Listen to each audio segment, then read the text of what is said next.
আমরা অনেকেই আছি এই জিনিসটাকে কিন্তু আমরা অশুভ ভাবি। দেখবে কালো রং কিন্তু আমরা অনেকেই পছন্দ করি না, কালোকে আমরা অশুভ ভাবি সেটাকে কেউ পছন্দ করে না। কিন্তু তুমি যে স্কুলে যাও, স্কুলের কালো বোর্ডটা দিয়ে পড়াশোনা করেছো, যেটাকে তোমার ভবিষ্যৎ তৈরি করে দিয়েছে, সেটাও কিন্তু কালো। তুমি যার গর্ভে জন্ম নিয়েছো, মা, সবার মা তো সুন্দর হয় না, কালোও হয়।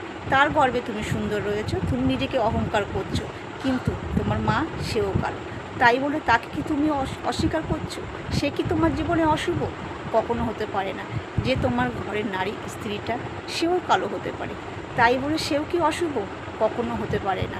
একটা সুন্দর মনের মানুষের মধ্যে যতটা কুৎসিত, নোংরা আর অহংকার ভরা থাকে, একটা কালো মানুষের মধ্যে কিন্তু অনেকটাই ভালোবাসা, স্নেহ আর মায়া মমতা ভরা থাকে। তাই কালো রং কখনো অশুভ হতে পারে না, কালো আমাদের শুভ।